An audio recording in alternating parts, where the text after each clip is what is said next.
Hello, my name is Andrew Arnett, and you may be surprised to know that many of the fruits and vegetables that you love today would not exist without the dedicated help of the honeybee. Honeybees contribute to over $14 billion in the U.S. agricultural crop industry. Apples, blueberries, cherries, avocados, cucumbers, onions, grapefruits, and pumpkins are 10 fruits that will cease to exist if honeybees disappear. There is one nut that exists only because of the help of the honeybee. This nut is California's top agricultural export and is valued at more than $3 billion a year. This nut is the almond. Every spring, honeybee farmers bring thousands and thousands of hives to California to help pollinate the almond. On average, honeybee colonies lose between 5 and 10% of their colonies each winter. They replenish this loss every spring. To the disbelief of many, in 2006, commercial honeybee keepers were recording record losses of up to 60 to 90% of their hives. This sparked a national uproar in the disappearance of the honeybee. This phenomenon was coined colony collapse disorder. Commercial beekeepers have been reporting record losses since 2006, and scientists have been researching since then. There is speculation that colony collapse disorders contributed because of many factors. Those factors are disease, parasites, pesticides, and genetically modified crops. One disease is affecting the honeybee's larva. This disease causes the larva to turn into a gooey mess and is extremely contagious.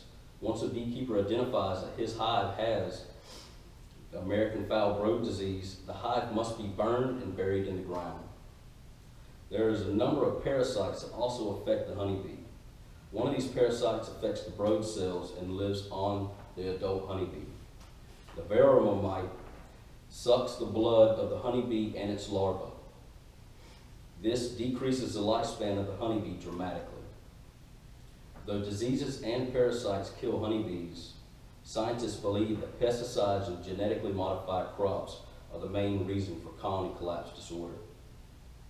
Pesticides are sprayed on crops and vegetables to keep pesky bugs away. The only bad thing is this also affects beneficial insects like the honeybee. One in particular is a nicotine-like insecticide called imifradoclide. This insecticide affects the receptors of many insects and is found in the pollen and nectar of plants. This means that this can affect the way honeybees communicate and can also contaminate their hives. Genetically modified crops such as corn, cotton, canola, and soybeans are staple crops grown in the United States. Genetically modified crops express a Bactrim-derived protein with strong insecticidal properties and also contain insect protease inhibitors. This means that when these crops are blooming and the nectar and pollen comes out, it is becoming on top of the honeybee and poisoning them. Although we do not know exactly what is causing colony collapse disorder, we need to make a conscious effort to protect the honeybees.